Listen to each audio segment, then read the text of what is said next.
Greetings, ladies and gentlemen. It's Rock and Roll Spot Connection with my weekly comic book roundup.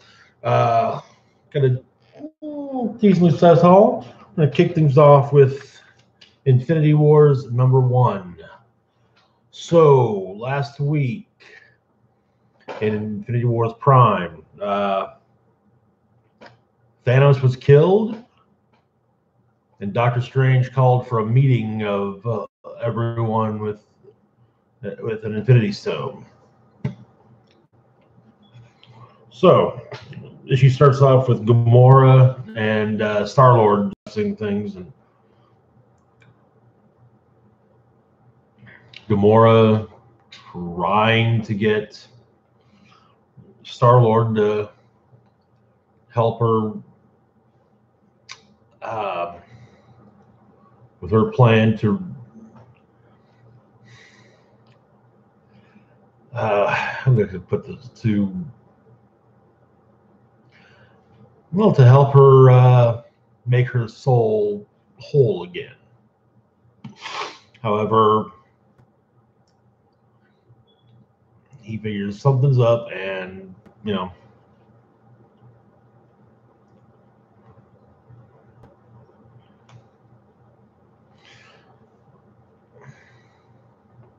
she's not thinking clearly, and the Infinity Stones are not helping matters.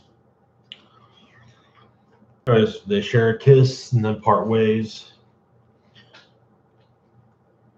Star-Lord gets back together with Groot and Rocket, and they're going to Earth for the meeting.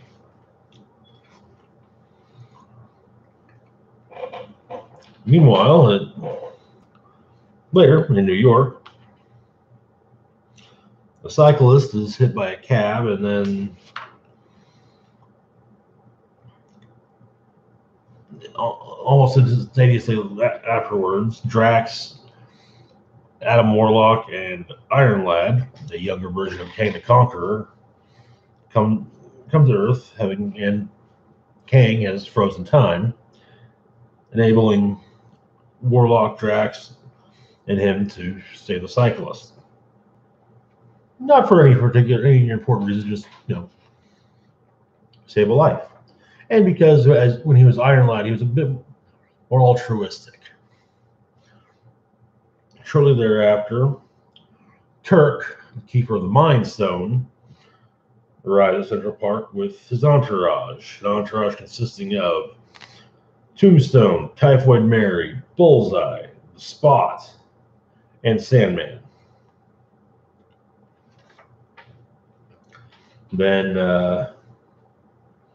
Star-Lord, Rocket, and Groot arrive.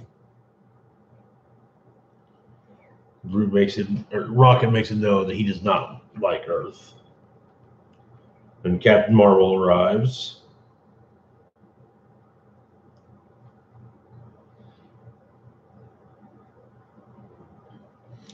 Bullseye is rather amused at Groot and Rocket, especially the fact that they talk. And so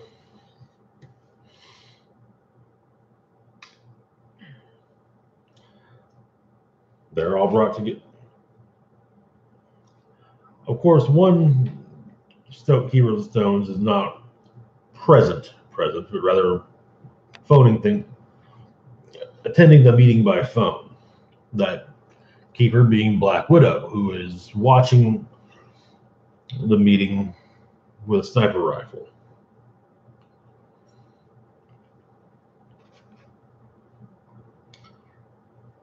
And Bullseye, upon realizing it's Black Widow, basically asks Turk if he could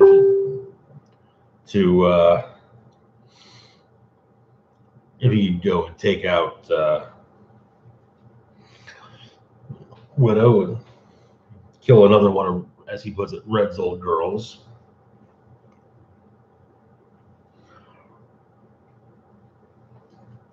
Doctor Strange says that It's probably best they all work together to come to an agreement that protects the stones, preferably off planet. Of course, Turk doesn't want to leave Earth and doesn't want to give up the stone either.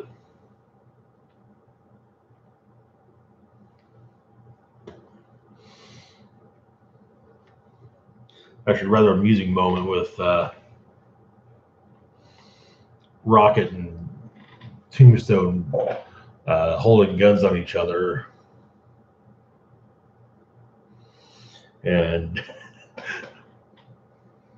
Rocket suggesting that Tombstone put the toy down, and Tombstone explaining he's bulletproof, and well, one which culminates in Rocket once again saying how much he hates the planet Earth.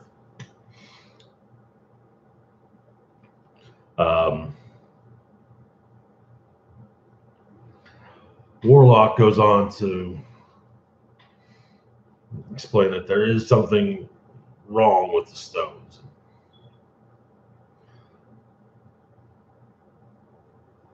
Something, they are not how they once were. Captain Marvel suggests that the stone, nobody should know the location of any more than one of the stones. Of course, Doctor Strange brings it to faith that yes, Thanos will come for them. Maybe if they have all six, though, maybe they can deal with him themselves. But then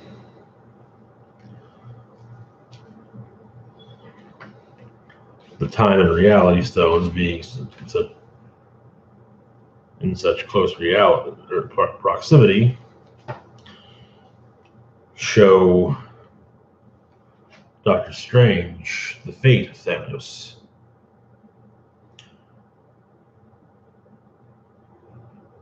Of course, Turk and his entourage have no idea who the hell Thanos is. As well, let's be honest, Thanos has always been a few thousand levels above their pay grade. You don't send Bullseye, after all, to take down Thanos. You send Bullseye to get killed by Thanos.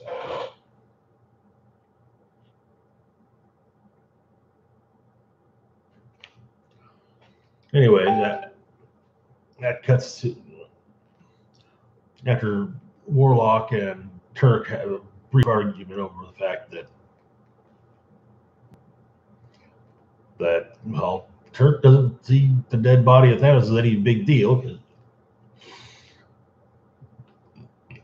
and that Warlock's fairly certain that Turk has plans with the stone. He mentions Warlock explains there are others out there who would seek to master the stones. And so we cut to Loki and Floa, who arrive at Infinity's End.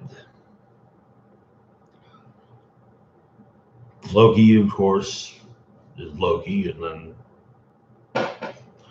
Floa basically shuts him up. And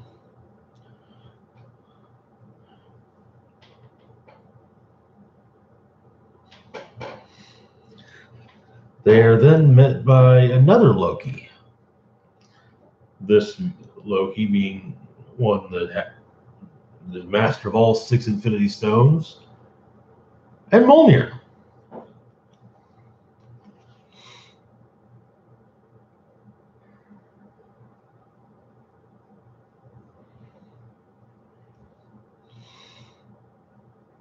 Yeah, the two learn of their differences.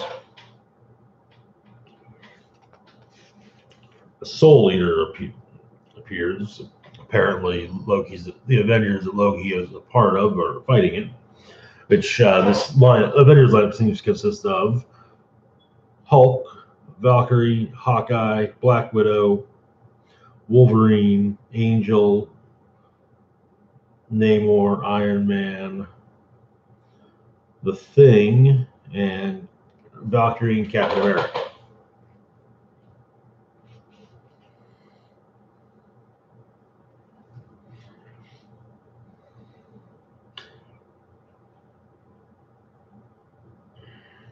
And the Soul Eater then, well, seemingly eats the Avengers. Back on Earth,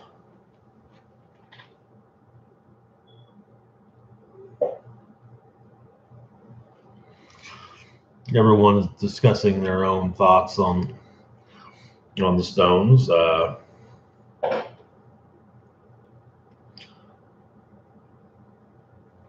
Star-Lord explains that, if the plan isn't to help people, but who cares if an Infinity Stone stays on Earth?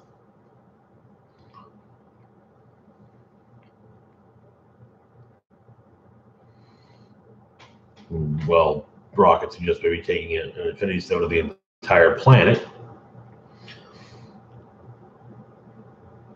Maybe it would help you guys clean things up before the rest of the galaxy had to get involved.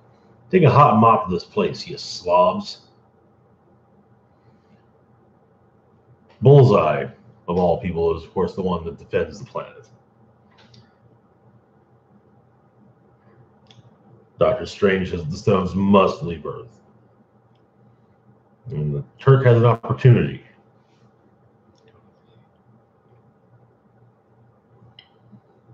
But no, he's not giving up the power. And I love the name he gives to power to Star-Lord, Han Solo, who apparently is carrying a fake Power Stone. They realize that somehow was either got hornswoggled. A fight breaks out.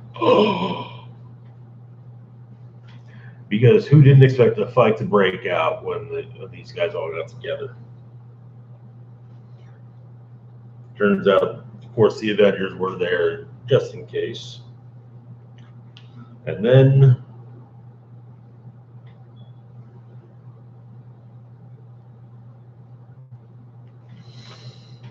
Requiem arrives.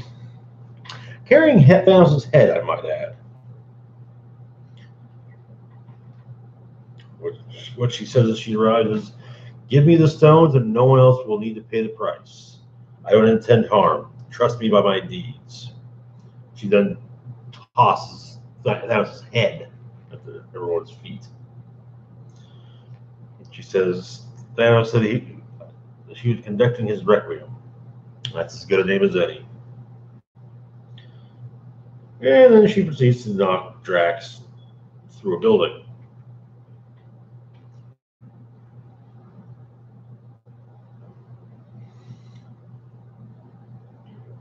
After she's shot in the face by Rocket, she's revealed to be Gamora. Also, it should be of note that she has the Power Stone in the hilt of her sword. Star-Lord tries to calm her down, and after telling him nothing ever dies, Gamora runs Star-Lord through. And that's where the issue ends. So yeah, that was... Okay, I'll admit I was surprised that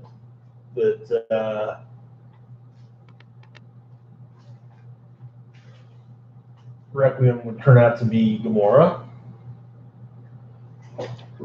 Gamora was way far from my list of who Requiem might be.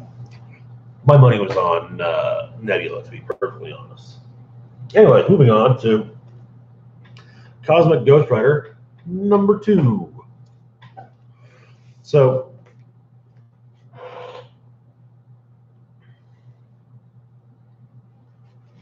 where we last left off, Cosmic Ghost Rider had gone to kill Thanos in his crib. But turned out he just couldn't do it. So he took Thanos with him.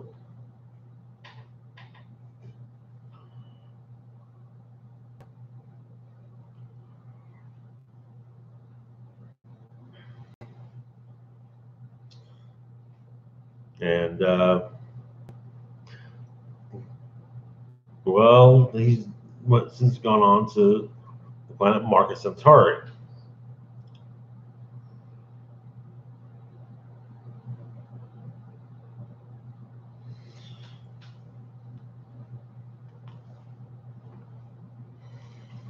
Where he's proceeding to try and get baby Thanos drunk.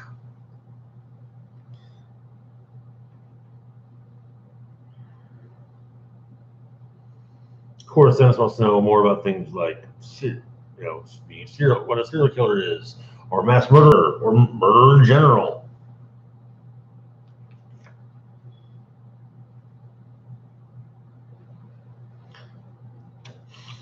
And then Galactus shows up, which basically means that Frank got all of his drinks for free.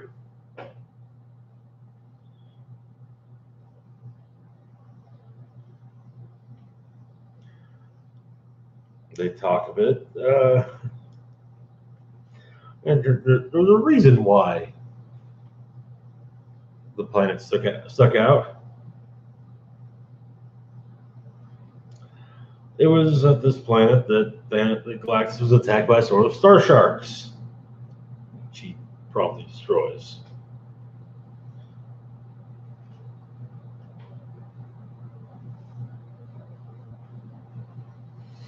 After explaining who he is,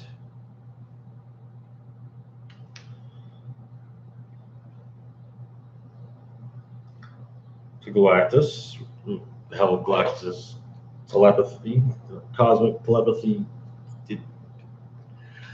Galactus is freaking Galactus, so, Hey, Whitley, I'm talking about comic books. Hence the name of the live stream, being the weekly comic book live stream. So, yeah. Oh, yes. And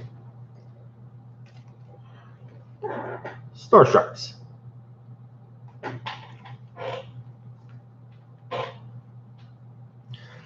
So then the Watcher shows up to kind of explain to Frank why this is such a colossally bad idea. Basically, the Punisher raising Thanos.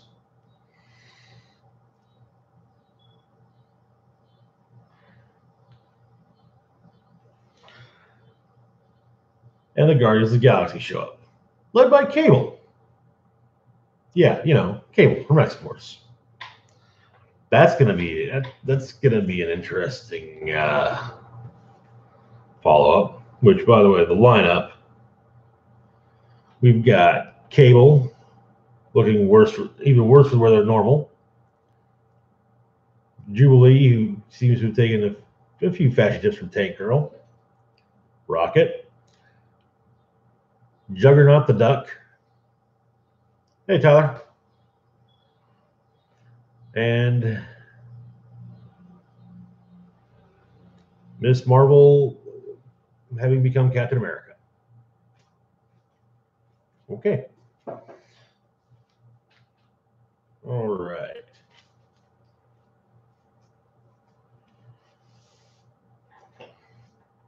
Speaking of Captain America, that's going to be the next one. Captain America, number 2.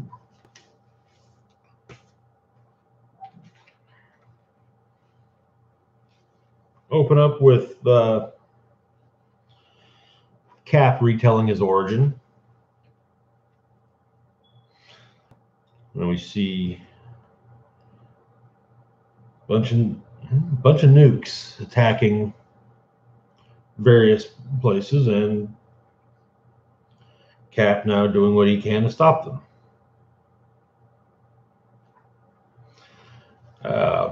After which he's reprimanded by General Ross.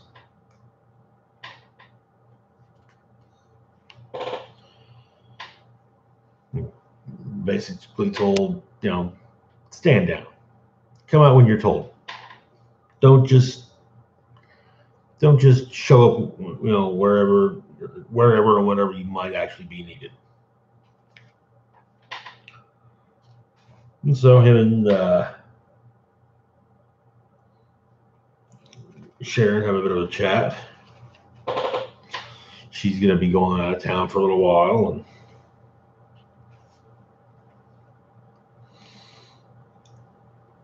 after she leaves, Caps has a holographic conversation with some others. And they, amongst his targets are Nuke, most likely Selene. No, amongst those he's having this conversation with is Black Widow, or Black Panther, I mean.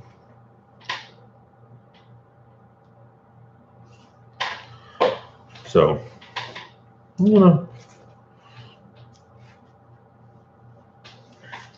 very dialogue heavy issue. A lot of the issue is, like I said, Steve narrating, retelling his origin. Anyways, moving on to Hunt for Wolverine, Weapon Lost, number 4 of 4. Because after this, that's one of these down. So where we left off, Daredevil, Misty Knight, and Detective McGee discovered that the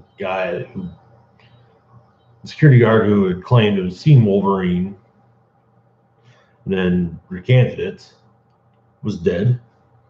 His apartment blew up. They managed to escape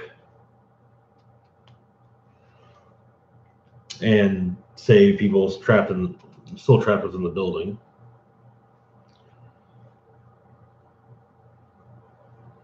And so, however, it turns out that McGee, with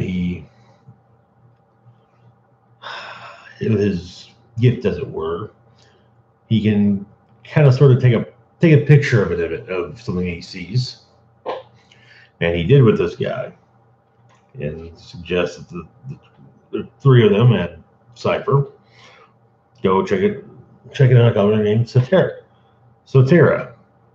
security guard's employer.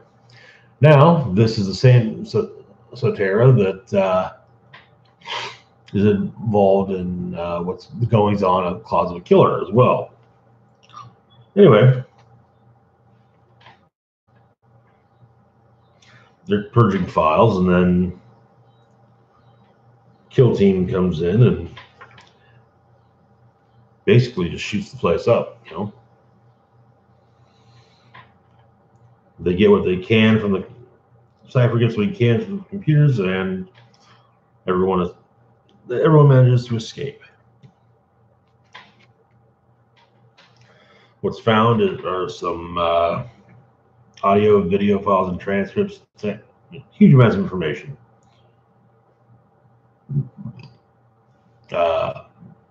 Cypher was mainly looking for references to Wolverine. Also, there's a video of Wolverine. That's what his name is, Logan Wolverine. And what will you do for them? Whatever you want.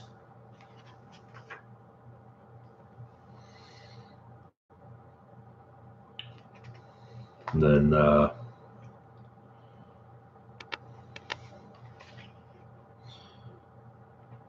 Daredevil says he's gonna get in touch with Kitty Pryde.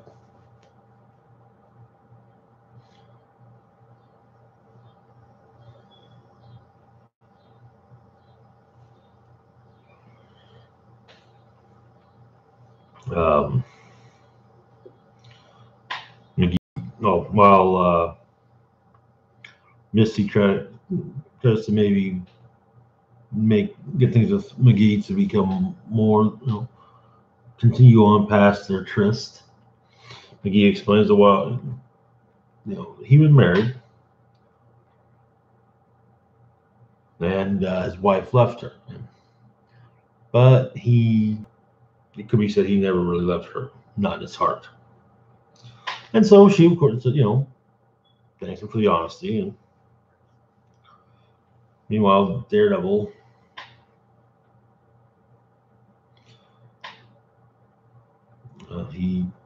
he's been putting off calling Kitty about what he saw.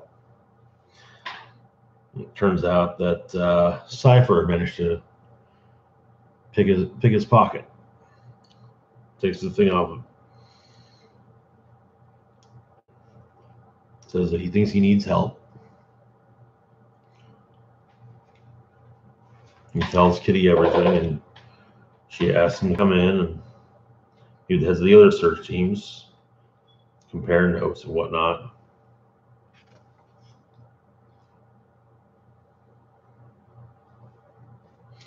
And of course, the story's not truly over. It's going to continue in the one shot. Hunt for Wolverine Dead Ends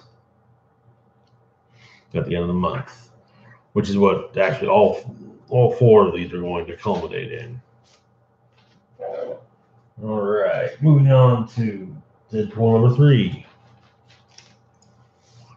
So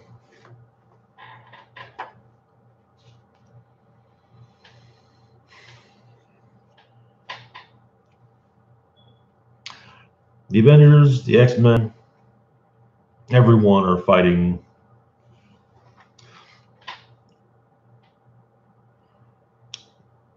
planet-destroying space god named Grophon,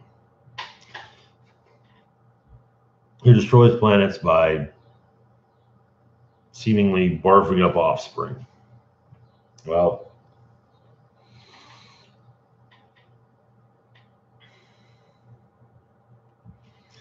turns out Deadpool is the only person with the weapon that can stop Grophon. Only it's not working. He fights some of the puke babies, and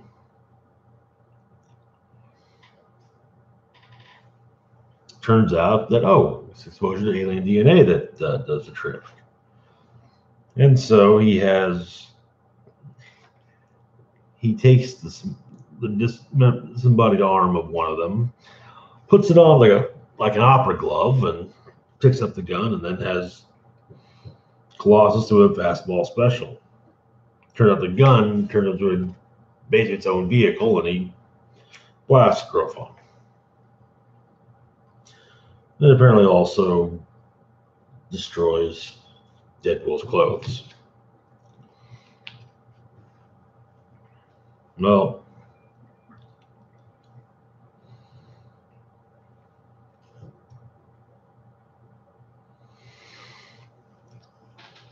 of course, he has managed to save the world rather publicly, and so people are hiring him for various merc jobs.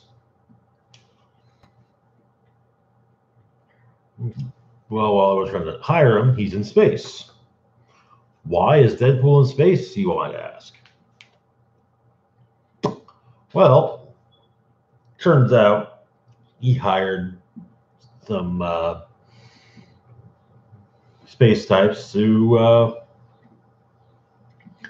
send both a planet destroyer and the means to destroy it, just for Deadpool to destroy. That way he get himself, help start building his rep back up. And so he returns to Earth and promptly announces that he is business.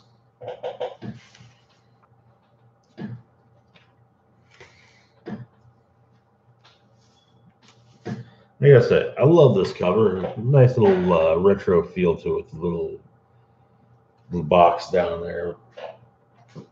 Anyways, moving on to Weapon X number 21. The team is still fighting Sickle as well as the Winter Guard. Oh, and Warpath is, of course, fighting Sabretooth.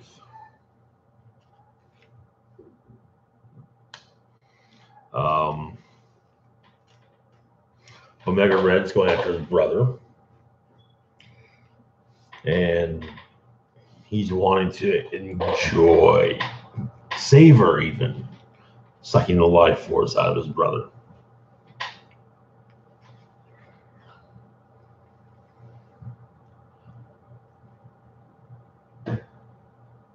And in fact, Brett rechristens the team Weapon X Force.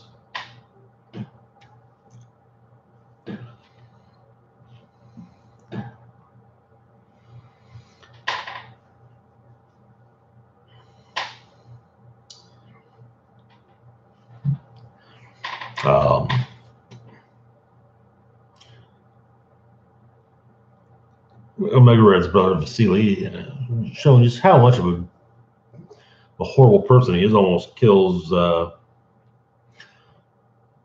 Omega Red's tiger cub. But Sabretooth saves the cub while he and Warpath are fighting.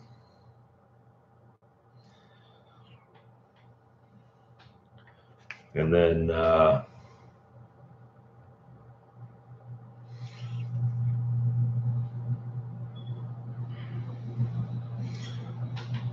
Domino tries to convince Warpath to rejoin the team.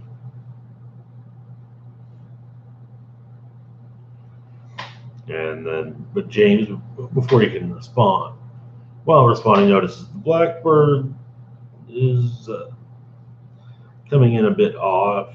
So maybe there's something wrong with Logan. Well, Vasily discovers that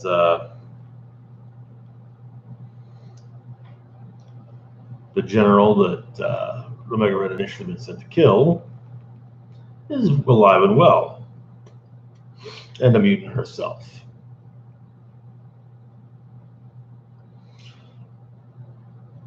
And, well, she ejects him from the mother carrier and takes command of Sickle, orders the Winter Guard to stand down, and also declares that Weapon X Force are now friends of the Russian government. Old Man Logan, tries to get Warpath to stay on the team, if for no other reason than to keep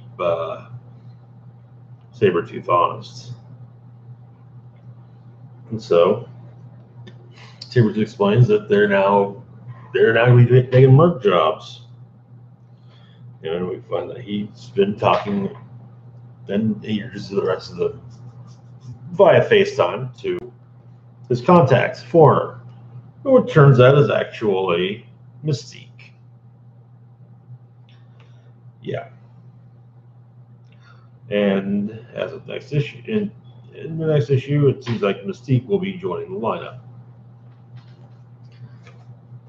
at the expense of Warpath.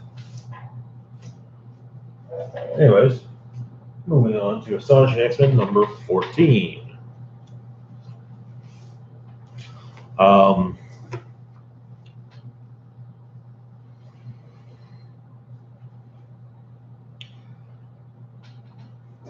Beast explains how it is that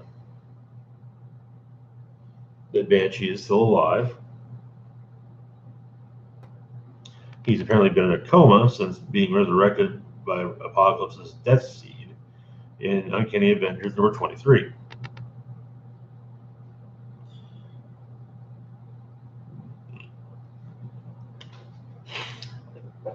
And Beast tries to make sure he can interrogate one of the Reavers, but Havoc kills one. Well, actually a couple, and then the other commits suicide. And Warpath, he got back from Russia pretty quick. He decapitates one. And, yeah. It turns out he's keeping an eye on Havoc for Kitty. Also, this is going to really drive home one of my biggest problems with comic book franchises: continuity. So, anyways, Warpath and Havoc go to visit Peter Colossus, who is drowning his sorrows in vodka.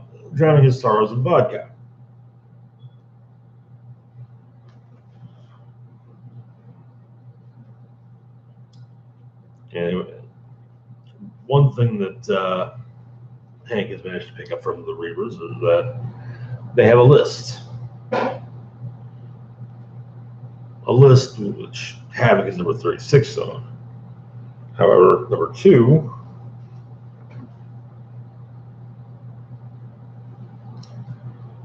to meet number 2 on the list, they need to go to Dazzler's show, which they watch, and afterwards they go talk to Allison, and well, she figures they're here to, they're there to recruit her, but no. It's the manager of her stage show, Forge, who has no interest whatsoever in joining them. If they get attacked by Reavers, well, he's pretty handy in a fight. After outside, they get attacked,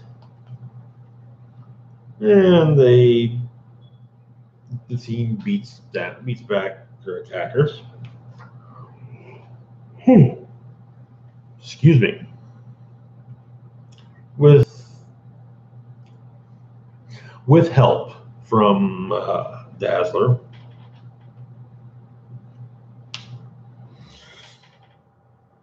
However, Warpath doing a little digging in the bodies.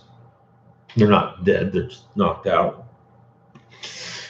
They may have just knocked out a bunch of federal agents with the Office of National Emergency.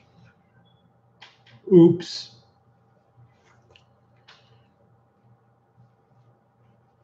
But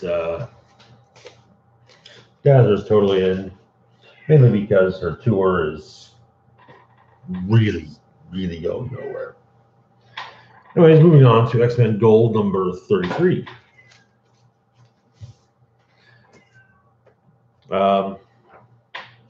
Part 1 of the story God War.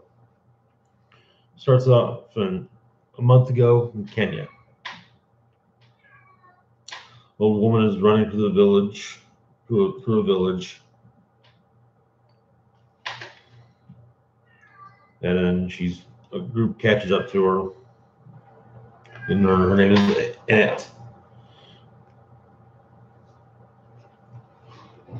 And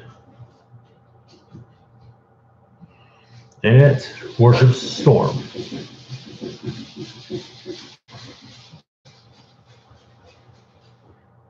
Even though Storm long abandoned the plains.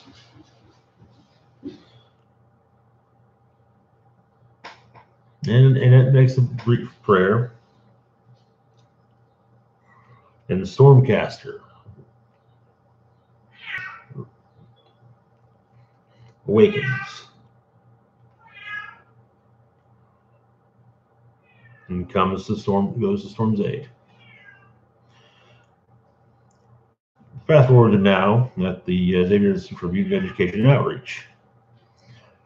Jean Grey is checking her daughter Rachel to see if she's all right, and no psychic abnormalities, no trace of Mesmero's psyche. The only question now that Rachel has is she still an X-Man? Meanwhile, at the Wakandan consulate, Storm goes to meet with one of the officers of the consulate.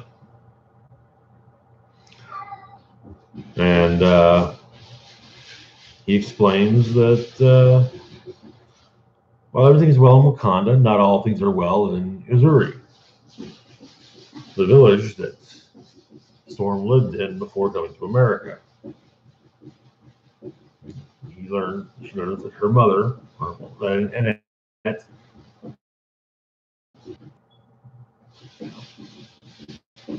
while Storm's mother in spirit, not physically, has died. And so she goes to Kenya to investigate and basically says, hey, look, if I have any trouble, I'll tell Kitty, hey, any trouble, I'll let you know.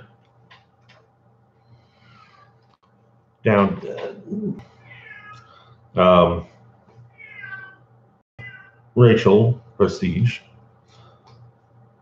dumps Nightcrawler after, it's basically kind of she wants to get her head on straight, and being one half of a relationship isn't going to help her with that. So in Missouri,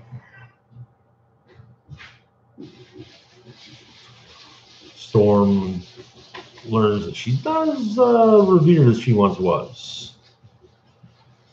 But she would like, but she said she would like to speak to this new religion that's popped up in her absence.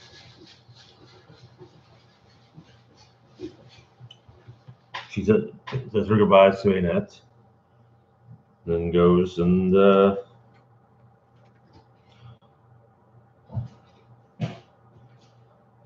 speaks with Uovu.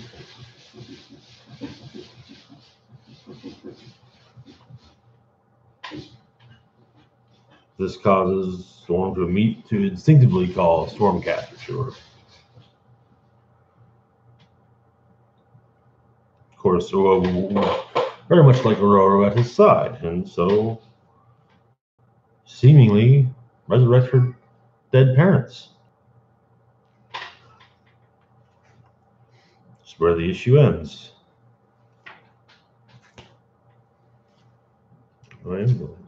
Little show.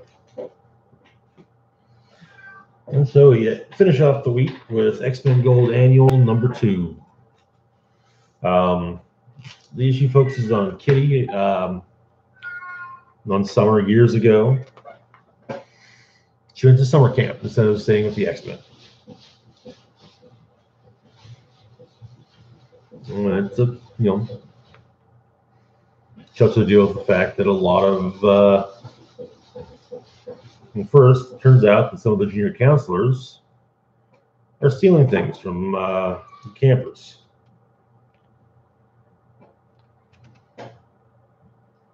And had been for years.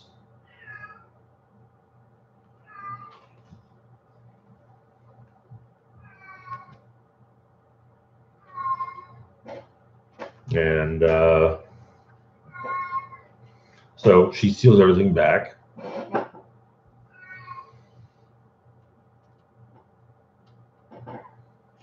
And pretends to be a ghost to the thieves, who now are claiming, oh, some mutant here,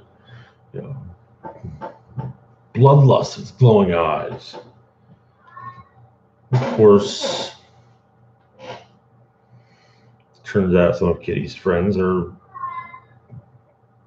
now terrified, as they don't know Kitty's a mutant either, and they're willing to believe any horrible thing they hear about mutants. And of course, Kitty runs into another mutant kid named Asher.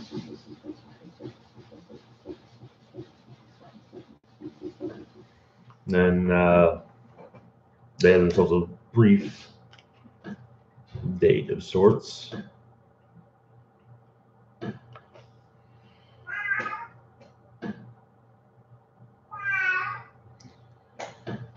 And Kitty's friends end up apologizing and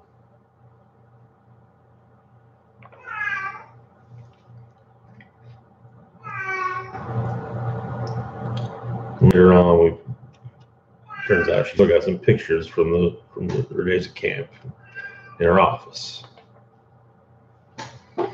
And that's where the annual ends. Anyway, that's it for this week. Sorry about the lack of content this past week. It's just been one of those weeks, and hopefully I'll be rectifying that situation in the coming days. Anyway, that's all I got for tonight. As always, feel free to like, share, and subscribe. Links to my social media are in the description, as well as my Patreon, or the description box down below. This is Rock and Roll Spock signing off, saying live long and rock hard.